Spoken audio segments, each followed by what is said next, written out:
One of the things that I always wondered as a consumer or a customer was how much does this shirt that I'm buying for, I'm in a pro shop and the shirt's like $96 and I'm like, how much does this thing actually cost to make? And I think that's like very well hidden by almost every manufacturer.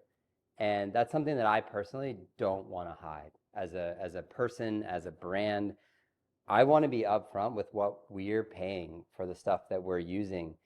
And I think the only way I could be upfront with that cost is by selling the bag for the most accessible price we can and having our cost and the actual selling price be as close as it can possibly be with us still being able to be in business and pay all of our staff and innovate and make more products. And when it comes to the cost of the minimal golf bag, I won't get deep into details about what other bags cost to make, but I will say that our standard golf bag material that we use is about $18 a yard. And if I wanted to, I could use a native nylon that would cost about $2 a yard. So already the cost of our golf bag is $16 more just in fabric because we want to use a super durable recycled material. Another area where our bag costs a lot more is in the magnets.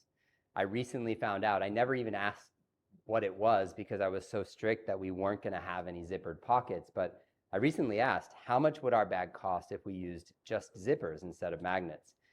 And the factory said that you could have, the average golf bag has about $2.60 worth of zippers. And that's the best quality zippers that you can get.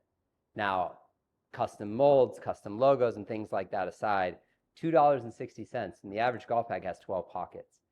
Our bag, our magnets, is $26 on our bag.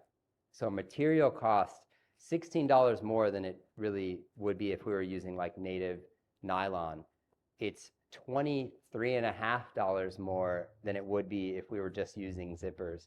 So you can see how our cost of the golf bag is quite a bit higher than kind of the industry standard. We also do 3 times the testing on everything. Like we did 60 hours of UV testing on our last model versus the industry standard is 20 hours of UV testing. We're spending more money to try to make these bags better than they could be made, and often, or better than they're usually made. And often I'll tell the factory, they'll say to me, Sam, that's going to be expensive. And I'll say, like, how much? And sometimes they'll say an extra dollar per bag. And to a huge company who's selling 100,000 carry bags a year, which is a real number for a real company, a dollar a bag is some CEO's salary. But to us, I'm like, a dollar? Like $1? Like, we will eat a dollar to make this bag function better. And I think that's one of the big tenets of what makes minimal golf is that we care more about the quality than we do about the cost. And we're always going to keep the price as accessible as possible to the largest number of people.